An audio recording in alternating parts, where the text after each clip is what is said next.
Hi everyone, I'm JD from Willowbound Journals, and I'm picking up where I left off with this series, making some Daphne's Diary journals in bulk. I've got 12 in this collection, and 2 of them I'd already finished by the time I started filming this series, sort of like a mini series. And I did a part 1 of this binding part where I bound a whole bunch of journals, and I used some orange embroidery thread and chatted about how when we have limited supplies, that often frees up our creativity. We become active in our creativity because it forces us to actually think about what we're doing and be active in our choices. And yeah, it's really cool how being limited in our supplies is a helpful tool that we can have to do our best work in our creative life, I think. So that's something I want to be mindful of. It can get so overwhelmed with all of your supplies, and it's when you can hone in and really use what you have that, the creativity can flourish. In the bookmaking course, they were talking about this one week when we had a call with our mentor, and she was just talking about how if you could only paint with one colour of paint, you would be forced to try all these different techniques with that one colour. You would water it down, you might try thin lines, thick lines, you would try different surfaces to paint on, and you would think just one colour of paint, I can't do anything with that, that's so boring. But actually it's a chance for your creativity to flourish because you're forced to really go in deep and really explore that colour and use it in ways that you wouldn't have thought of before if you had all the colours of the rainbow at your disposal. If you only had one, just imagine how deep you would go exploring that creativity wise. Yeah. And that example just really struck me, that often you think if you only have one colour, I can't do anything, but actually if you have one colour, you can do so much just because you're forced to actively think about different ways of using it. And I thought that was very exciting, that idea. So anyway, in terms of junk journals and making journals and journaling, we could think that we need everything, and I probably went through a phase like that and still have a phase like that where I want every single supply and I want all the different things. And then, I've heard a lot from you guys as well saying you just get so overwhelmed because, first of all, we don't know what we have. We can't find anything. And just when we want to create, we've got no idea what to do because we're just so paralyzed by all the things. So here's a tip. Try and just limit yourself. And it's a good practice for anything, for making a journal, for doing a page spread, for doing a collage, for art journaling. Yeah, love it. And I think I might go that way with my bookmaking, maybe, because I'm sort of paralyzed and overwhelmed with all of the things that I have to make my book. I've got vintage items, I've got papers and wallpaper and lace and fabric, plus all my normal stuff, my ephemera from my everyday life. So I was thinking about actually just limiting myself to only using my actual everyday ephemera. I'm not sure what I'll do yet because I still love all the pretty things as well and the vintage things. So I might have a play around. I could go the other way, only use vintage things, or only use the pretty things, only use the treasures. But whatever I decide to do, I want to use the treasures. That's my aim this year, is to actually use the things that I've been hoarding and putting aside and, storing in drawers, to use the things. That's one of my personal principles for this year. In the Intentional Life course, I talk about coming up with your personal principles for the time where you're at. I mean, you might have life principles that are going to be with you forever, but at different times of our lives, different things will resonate with us. And for me, like last year and the years before, use the things may not have resonated with me because I was accumulating stuff. It was more about getting the things that gave me joy. And now it's about no more buying supplies, no more going thrifting, Because this year, what's resonating with me and speaking to me is using the things. And actually, I've been collecting for how long now? Since 2017 when I got into junk journals. And ever since then, I've got these drawers and I've got these boxes full of goodies that I know one day I wanted to use, but just couldn't bring myself to use at the start. I just wanted to accumulate a whole bunch in bulk before I'd use it all. And now this is the year, and in the coming years, because I won't be able to use it all this year because there's so much stuff, but in the coming years, it's about using these treasures and to celebrate and honour them by actually creating with them and putting them onto pages rather than having them hidden away in drawers. And maybe I will just forever have a little stash that I can always look at, and that gives me joy on its own. But my intention is I want to use them. I do want to use them. So my plan is to create these special journals for myself, but also to use a lot of them in the book that I'm working on, the books that I'll be working on, because I don't want to just do one. I would like to do more than one. And so all to say, having this discussion about using the things and to limit your supplies, to know that you don't need to buy all the things. Use what you have, and if you have treasures, use those as well. And let's be people who use them. Having said that, if that's not you, do you. Maybe you love accumulating all the things, and maybe you do just love having drawers and baskets and boxes of things that you can look at, and the joy for you isn't using them. The joy for you is to just look at them, to rummage through them in your little treasure chests and things like that. And if that's you, that's fine too. As long as it's all about knowing where you get your most joy, what will bring you the most joy. And once you discover that for yourself, then let no one make you feel guilty, let no one make you feel judged for how you find your joy. Because that's where you get your greatest joy from it. So if that's you, go for it. But I know there's a lot of us in the junk journal world where we don't want to forever have it all, the treasures stored away. We do intend to actually use them. And so if I can encourage you this year, because this is what's resonating with me this whole year, so I'll probably be mentioning this on my channel throughout the whole year, is just to use the things. That's what I'm doing in my life. I'm not buying or thrifting anymore unless it's replacing an item or if I need it for a specific project. But other than that, I'm using what I have, and I'm limiting myself with what I have, and that's forcing me to get creative, and that's forcing me to be active in my creativity and to do things that I might not have done before, because it's extending myself and maybe getting myself out of my comfort zone. And of course, using these treasures is getting me out of my comfort zone, because I get a bit squeamish. I'm like, oh no, what if I ruin it? Or what if I want to use it in this different way? Or what if I want to, it's usually it's that. For me, it's if I use it this way, then I can't use it a different way. That's the big thing for me. I can identify that as my biggest obstacle in using the treasures, is that once I've used it, now I can't use it in these other 10 ways. That's where scanning though, and photocopying and printing, that can really help. That definitely does help.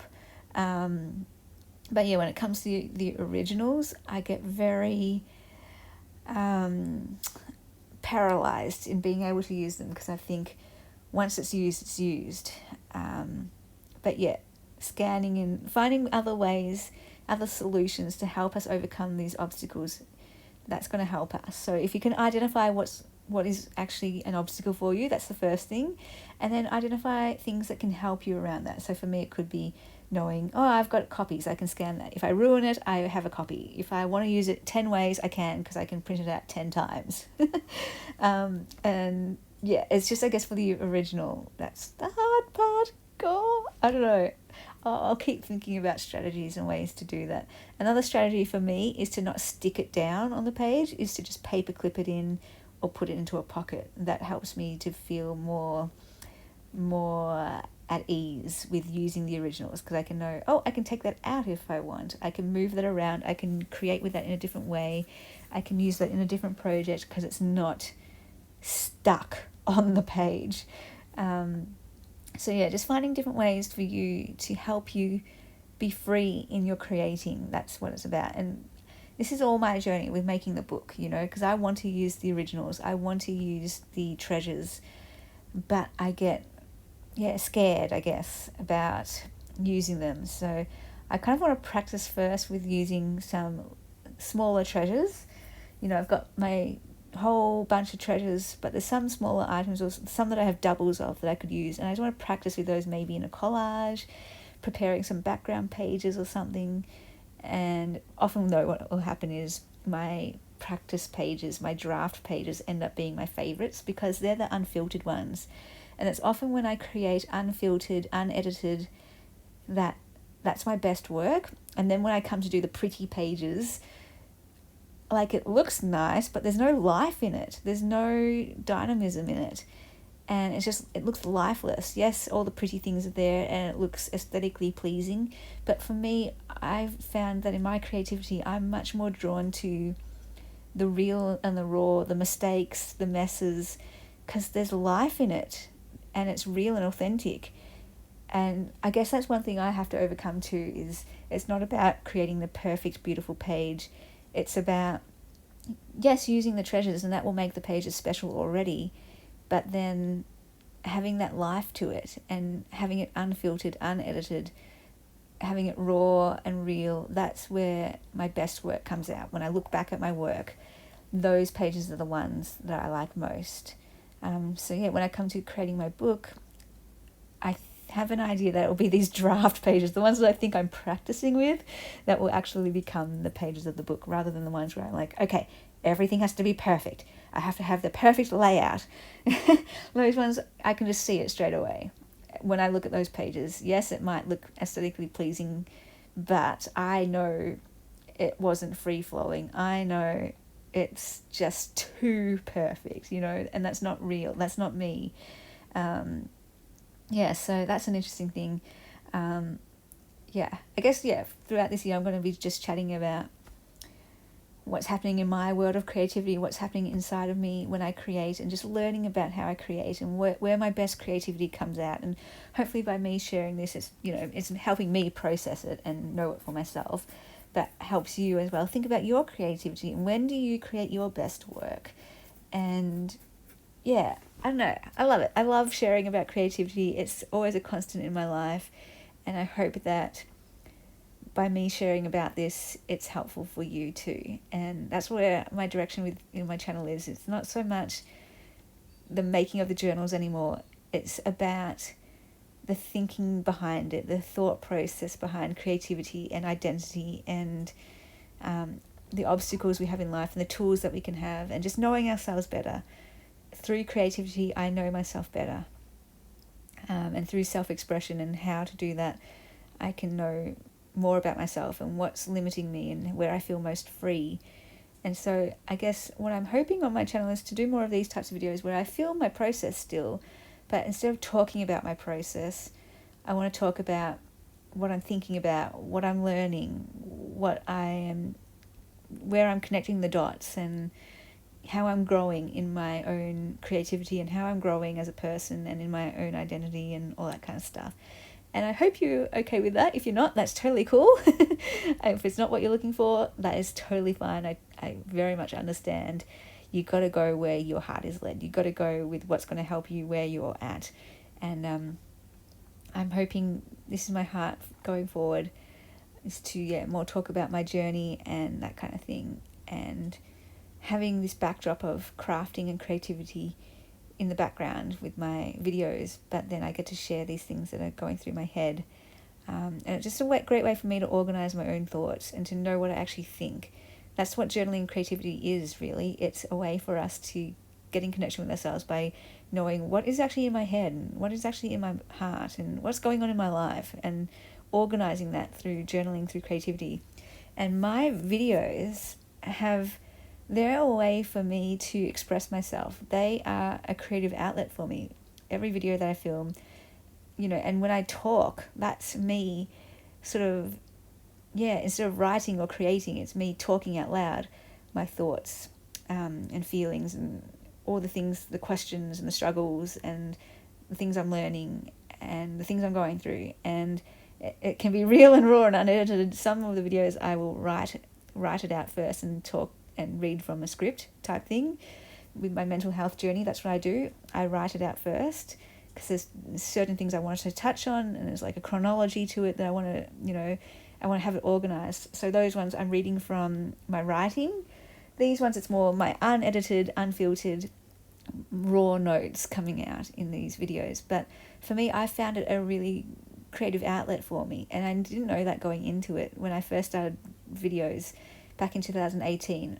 I thought it was just me sharing what I create, but I found that it became an outlet for me to talk about what's going on in my head and heart, and that's kind of the more the direction I want to go, because I find it helpful in my life, and it's all about whatever's helping you do that. So this is helping me, and I always believe that if something's helping you, it will help someone else. It's not going to help everyone, but there might be one person who is on that same path or thinking about the same things.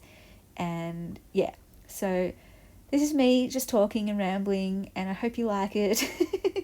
I hope you have fun crafting in the background, or cleaning, or doing your work, or whatever you need to do in the background. And I hope, though, it's not just something relaxing and soothing in the background, but also something thought-provoking and something that makes you think about your own life and helps you connect with your own story and connect with yourself and your own creativity, or whatever I'm talking about. It helps you connect, because I see it that when we share our stories, we see our own stories when other people share their stories. So I hope that is helpful, and I hope you are excited about the future of this channel the way I am. And it's good just to get that out, and more rambly, chatty videos will come out in the future, I'm hoping, like this, just completely unedited, unfiltered, but helpful to me, and hopefully by me sharing my story, hopefully it's helpful for you too. So this is my last video in this series sharing the making of these journals, and in the next video in the series I'll share the completed journals and we'll do a flip through. Bye guys. Thank you to my beautiful patrons who supported me in January. If you would like to become a patron in February, and the link is down below, and that is where you get access to extra videos, all my printables, all my digital kits in my Etsy. There are post tiers, mail tiers and journal tiers as well. There is a Marco Polo tier and just lots of fun stuff over there. There is also a link to all of my available courses down below in the description box. You can join those anytime for all of my Patreon and courses. They're monthly subscriptions that work just like Netflix or Spotify, and you're charged on the date that you sign up, and you can cancel anytime.